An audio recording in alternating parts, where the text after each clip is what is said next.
Eggs are quick, cheap, and easy, and if you don't have them in your fridge already, you probably should. Here are 5 easy ways to cook eggs perfectly every time.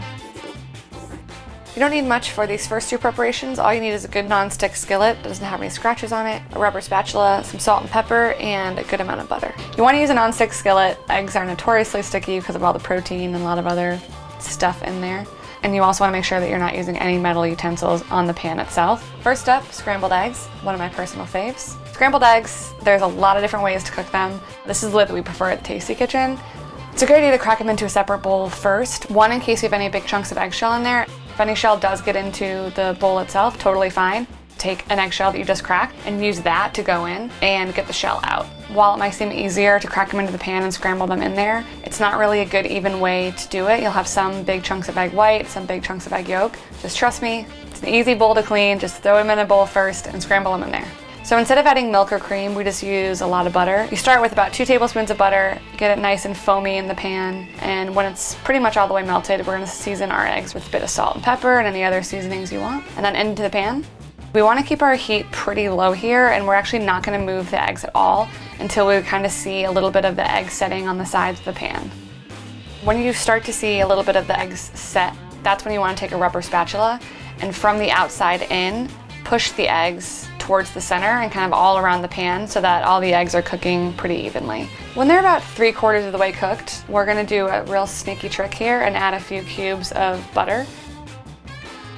That's another tablespoon cut into 4s or so. We're gonna melt those cubes of butter into the eggs themselves, and they're gonna kind of emulsify sort of this like creamy, nice meltiness into the scrambled eggs, and they add this like really beautiful creamy texture at the end.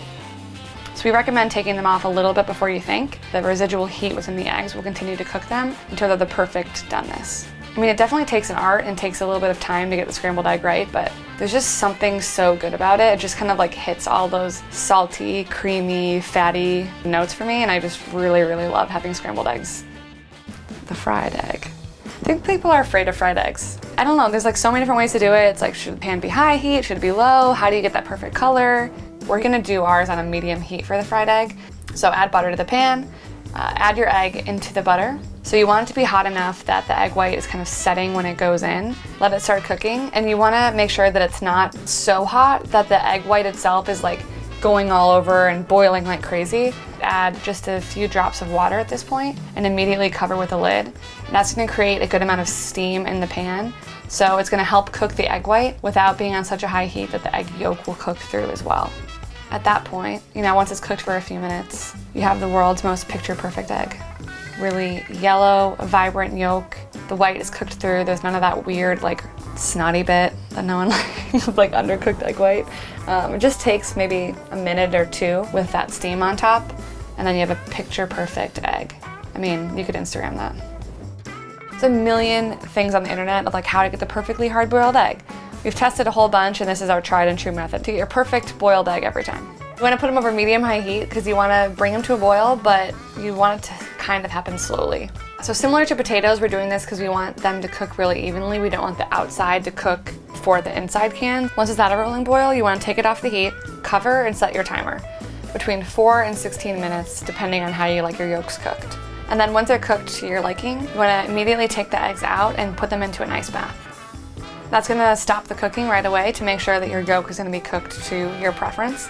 If you leave them in the hot water or just like take them out of the hot water and don't cool them down, then you'll get that like really weird chalky, like grayish green yolk, which we don't want. And just as a visual, here are eggs cooked at all of these different times. You can see how much softer the yolk is at 4 minutes, whereas 16 it's completely cooked through. You can just cut them in halves or quarters, throw them right on top of the salad. They add like a nice amount of color and freshness, I think. They're also a really good snack as well, but there's a million different recipes you can use for hard-boiled eggs.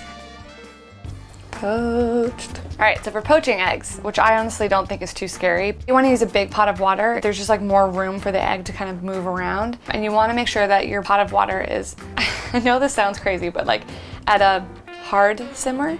Like you don't want it so boiling that the water is really disruptive and it's gonna shake the egg a ton, but if it's not moving at all, then the egg will just completely sink to the bottom and there won't be any movement rolling that egg white over the egg yolk. Similar to scrambled eggs, you're always gonna wanna make sure that you're cracking your eggs into a bowl first. And then we're gonna do a little whirlpool trick. So you're gonna stick your spoon in, swirl the water, and then that center whirlpool is where we're gonna drop our egg into. As it's slowing down is when you wanna add your egg.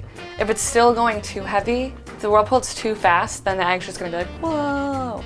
You wanna let the egg go and do its thing in there until you kind of can't see any of that translucent egg white anymore. With a poached egg, you want the egg yolk to still be quite runny, but again, no one wants like a runny egg white. And that is a poached egg. So we're gonna blot it, get all the extra water off there, and then you're ready to eat. So that's the traditional method. But if you were doing a whole bunch, we've got a trick for you. So instead of a big deep pot, we're just gonna use like a saute pan that has flat sides, like 3 or 4 inches deep, that you can put some of these heat-safe glass bowls and have them completely covered in water. And for this one, I can do like 3, maybe even 4 at a time, depending on how big your bowls are and how big your pot is. And then same deal, you wanna crack your eggs into a separate dish. But what I'm gonna do is actually go from one dish to another.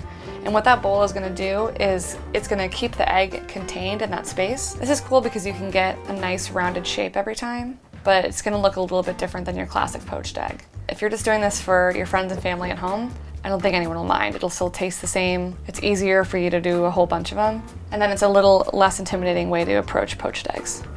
Really good, nice, soft, delicate way to have an egg. And it's also kind of an impressive way to serve something that's pretty cheap. I love poached eggs. Yeah. Are poached your favorite? Wait, do we know? I think my problem is I don't have a favorite. I like them all. If I had children, they'd be eggs. Can't really choose one, right? Depends on the day.